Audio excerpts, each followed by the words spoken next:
maintenant, on est dans une situation où c'est ce que vous dites qui renforce l'extrémisme. Quand vous dites que l'immigration pose un problème, il faut aussi parler des avantages de l'immigration. Parce que moi, quand je travaille en France, je paye mes impôts ici. Donc les étrangers qui sont là, il y a une partie qui peut travailler et envoyer au pays aidé. La majorité paye ses impôts, s'installe dans vos pays, enrichit vos pays. Donc ce sont des citoyens productifs. Après, il faut voir, il y a une minorité qui vient, il y a des morts, certes. Mais je voulais souligner une chose. Le discours que vous avez, il est encore légitime tant que l'Afrique restera muette.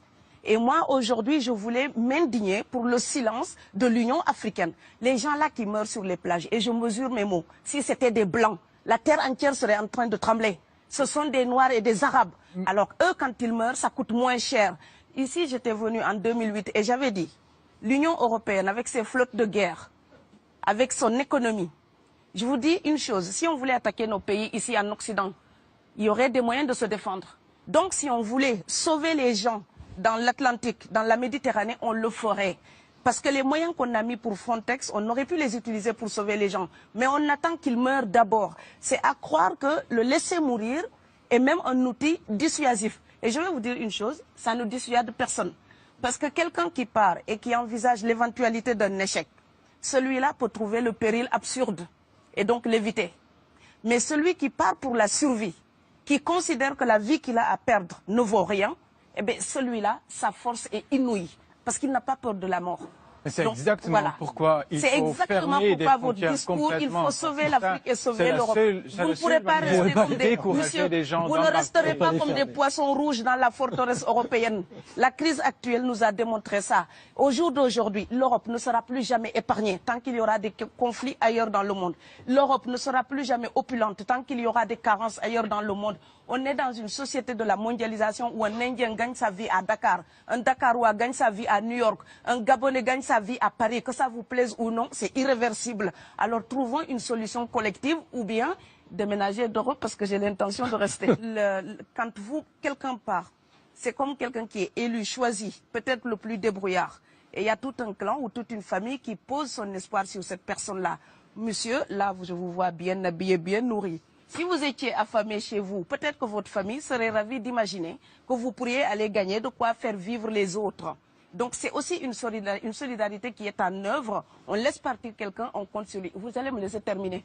Et Schengen, entre guillemets Schengen, ça me permet d'être invité aux Pays-Bas, monsieur, donner des conférences dans vos universités. Quand ils trouvent que mon cerveau est convenable, là, ils l'utilisent. Par contre, ils sont embêtés à l'idée d'avoir mon frère, qui n'est pas aussi diplômé que moi et qui pourrait avoir peut-être envie de travailler dans le bâtiment. Donc, vos pays deviennent schizophrènes. On ne peut pas trier les gens comme ça avec les étrangers utiles et les étrangers néfastes. Et la deuxième chose que je veux dire aussi, c'est que les Européens, là, on voit des Africains qui viennent, d'accord? Ce mouvement, ce déplacement de population, on le voit. Mais on ne voit pas le mouvement des Européens allant vers les autres pays. Alors celui-là, c'est le mouvement des puissants, ceux qui ont l'argent, ceux qui ont le bon passeport. Donc vous allez au Sénégal, vous allez au Mali, vous allez dans n'importe quel pays du monde, au Canada, aux États-Unis, partout où je vais, et je voyage tout le temps, je croise des Français, des Allemands, des Hollandais. Je les rencontre partout sur cette planète parce qu'ils ont le bon passeport. Donc, comme avec l'exotisme, l'Europe s'était arrogé le précepte unique, unilatéral, de l'exotisme. Les autres sont exotiques. Alors que pour quelqu'un de mon village, il n'y a rien de plus exotique que quelqu'un d'Amsterdam. Maintenant, pour l'étranger aussi, pour les voyages des temps modernes avec la mondialisation, quand les pauvres viennent vers vous, il y a des mouvements de foule qu'il faut bloquer. Mais quand vous, avec votre passeport et avec toutes les prétentions que cela donne, vous débarquez dans les pays du tiers-monde, là, vous êtes en terrain conquis. Donc, on voit les pauvres qui se déplacent, on ne voit pas les riches qui investissent dans nos pays. L'Afrique se développe en taux entre 5 et 10%. Ce n'est plus de la progression, c'est de la surchauffe. Sauf que quand des pays du tiers-monde se développent et qu'ils n'ont pas les moyens pour gérer tout ça, il faut une ingénierie, il faut une formation, il faut des populations pour installer une démocratie. Là, cette surchauffe-là, vous avez besoin qu'on reste dominé pour servir de débouché à l'industrie européenne.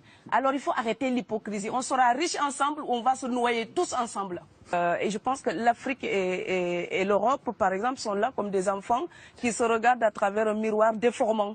Il serait enfin temps qu'ils se respectent, enfin qu'elles se respectent suffisamment pour que l'Europe arrête de nous envoyer ses déchets industriels pour pour construire avec nous de véritables industries, pour que l'Europe participe à ce développement et que l'Afrique, 60 ans après les indépendances, arrête de dire c'est la faute des autres. Au bout d'un moment, indépendance, c'est responsabilité. Si nous sommes vraiment indépendants en Afrique, nous sommes aussi responsables de notre destin. Et ça ne se fera pas sans les Européens et l'Europe ne s'en sortira pas sans l'Afrique parce que sinon nous serons un boulet que vous traînerez. Donc ce monde-là est lié et je pense que l'entente, je rêve d'une entente, d'une fraternité. Oui, je sais, ça fait bisounours.